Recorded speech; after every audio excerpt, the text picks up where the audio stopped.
Okay. Hey everyone. I was just about to get changed and go head to the gym, and then I saw a curated story on my feed from Google about the Starliner because Google knows I'm a complete space nerd. And it blew me away so much that I felt the need to come talk about it because it is so unbelievably ridiculous. And I decided to throw a couple more stories that I've kind of been following for today in as well. So, starting off, we have a headline from The Guardian, kind of ironic because just I think a month ago they had a headline that was basically ISS astronauts on 8-day mission may be stuck until August. Well, now there's a new article. It's been updated. ISS astronauts on 8-day mission may be stuck until 2025, NASA says. Two astronauts who left Earth in June remain at International Space Station after issues with Boeing's Starliner capsule. Two astronauts who blasted into space for an 8-day mission in June may be stuck on the ISS until next year if their Boeing Starliner cannot be repaired for them to return home. So, NASA officials on Wednesday, yesterday at the time of recording, said astronauts Butch Wilmore and Suni Williams, who became the first crew to fly Boeing Starliner capsule, could return on SpaceX's Crew Dragon in February 2025 if Starliner is deemed unsafe to return to Earth.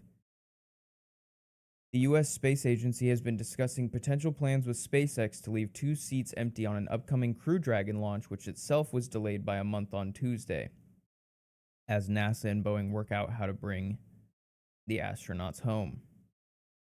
Boeing spokesperson said if NASA decides to change Starliner's mission, which they absolutely should, the company will take the actions necessary to configure Starliner for an uncrewed return. Absolutely should be the case. Using SpaceX would be a major blow. Who cares? Bring them home safely. Starliner has been docked to the ISS for 63 of the maximum 90 days, and that was even an extension of what they initially said. Basically, I think it was 40 to 45 days was the initial, you know, maximum time. But then when they realized that the batteries weren't going to fail and blow up, they decided to push it back, um, which, you know, they know more than me, but seems a little risky already, given the amount of problems that this hunk of junk has had. Uh, in in an August 2nd statement, the company said its confidence remains high in Starliner's return with crew. Of course, they have to say that, or else there's going to be headlines everywhere, and their stock price is going to plummet because they can't afford to have any more massive PR disasters. Recent reports, this is what I like to hear. Recent reports has suggested that there were more conflict behind the scenes between NASA and Boeing leaders. Some of the agency's leaders had appeared to question whether the Starliner should bring Williams and Wilmore back. Well, who would have fucking thought, man? This thing that has stranded them up there. Maybe we shouldn't bring them home in it. What a concept. Crazy that, that even has to be up in the air, but thank God there's some people who aren't just trying to cover for Boeing and actually care at NASA. A meeting this week of NASA's Commercial Crew Program, which oversees Starliner, ended with some officials disagreeing with the plan to accept Boeing's testing data and use Starliner to bring the astronauts home, officials said. I like whoever was questioning this. Don't trust Boeing. Obviously, you can't trust Boeing. They have a vested interest in not giving you the complete facts. I mean, obviously, I don't think that they're like out there to hurt or potentially even kill the astronauts, but the only thing they're worried about is their bottom line. Don't trust them. Use your own data, and even then, I've been arguing this for a while, but at what point do you say this is ridiculous? I don't even care if we get all clear data, tomorrow. We're not sending them back here. There's been too many red flags to allow them to step back into that thing and trust their lives re-entering the Earth's atmosphere in that piece of crap. We didn't poll in a way that led to a conclusion, Commercial Crew Program's chief Steve Stitch said. Okay, so there were some dissenting voices who kept them from completely. I want to know who's accepting that data, and like, do you guys have financial ties to Boeing? Because it's getting really weird how much. I understand that you guys are partners and you really, really want the Starliner to work, but this is ridiculous. NASA, you look like fools for this. Not just for like trusting the Starliner. That's understandable. You want to have multiple redundancies, whether it be Crew Dragon or Starliner, you want to have the ability to have two different ships, capsules that you can use and rely on. It's the falling over yourself ridiculousness that you're using to cover for Boeing that makes you look like absolute fools. That's what's doing it. We heard from a lot of folks that had concerns and the decision was not clear, Ken Bowersox, a NASA's space operations chief, added. Thank you to these lot of folks.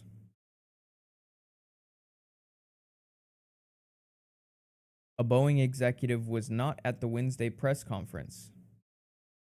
Huh. Checks out. Space experts told The Guardian it was not unusual or unexpected for an experimental spaceflight to develop issues. Oh, here comes the gaslighting again. It's defined as a test mission. It's called a crewed test flight, and one of its things is to deal with unplanned issues, said Jerry Stone, senior associate of the Space Studies Institute and author of One Small Step. But the stakes are high for Boeing, which has been battling a PR crisis for the last few years over its aircraft. That is such a wrapped up in something that sounds so obvious, and yet it's still gaslighting, because if you were to say, hey, like, we expected some issues, it doesn't look like we're going to be able to bring them down in this, but we're going to get to the bottom of this, and Starliner next time will be that much better. Overall, besides these issues, we haven't really had any other issues. If you just came out and said something like that, people would be like, yeah, okay, this seems pretty catastrophic, but at least it didn't blow up. And, it is a test flight, so we can give a little bit of leeway. It's the progressive falling over yourself to say, no, there's no problem. No, don't believe your lying eyes, that has people kind of like, what the fuck, dude? This is getting really out of hand. We don't want to see, these two human beings die because of this greedy, corrupt company. But also, this would set NASA back. It's not in their own interest to cover for a company that might screw them over in terms of killing two of their astronauts and causing untold bad PR for them. I get it. They're one of the biggest partners for the Commercial Crew Program, but they've obviously not succeeded. They've succeeded in trapping two astronauts on the ISS, so just give it a rest. Let them dump their piece of shit. What I think NASA is probably a little bit scared of is that seeing how if they just tell Boeing, nope, we're not putting the astronauts in there, bring it home without a crew, Boeing will lose the capsule.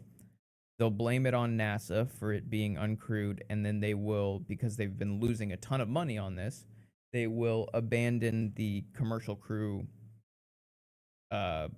bid that they have and development. And I think NASA really, really wants redundancy, but this is just not it, Chief. They're not doing anything productive. This is only making both parties look ridiculous, and I'm really scared they're going to put these two people in this piece of shit.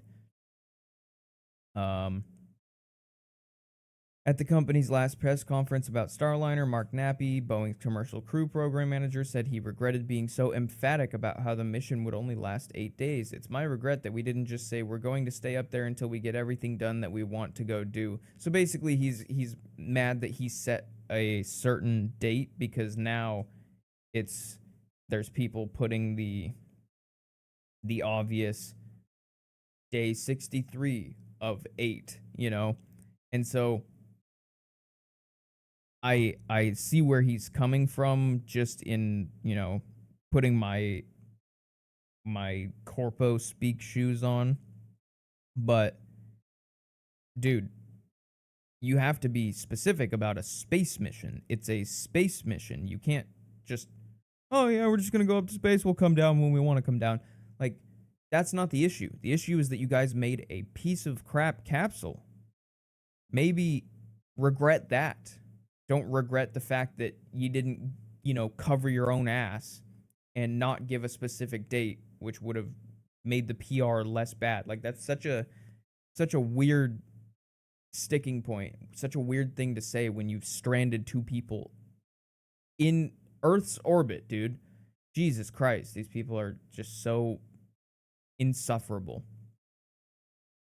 Boeing's testing so far has shown that 4 of Starliner's jets had failed in June because they overheated and automatically turned off, while other thrusters refired during tests appeared weaker than normal because of some restriction to their propellant. Yeah, don't put these people in this. This is ridiculous. I've already been saying this. I sound like a broken record every Starliner update, but it's just crazy that they're like, yeah, we're going to go up in 8 days. Bye, family. We'll be back in 8 days. Little did the family know, oh, we might not see them until 2025. That's great. And if I was the family, I would be on the phone with Elon Musk every single day being like, dude, whatever I need to do, obviously this would be phenomenal PR for you. Like, you're the dude who has the really good working space capsule who's going to go rescue the 2 astronauts from Boeing's bumbling buffoonery. A nice little alliteration, but I'd be on the phone with him every day being like, please bring them home. This is getting ridiculous. Exert any pressure that's possible for you on NASA, which, you know, Elon's got some pressure because he's got the only so far working commercial crew capsule. It's not like there's 1,000 companies out there vying for this because it's really expensive. It takes a lot of capital to develop something like this.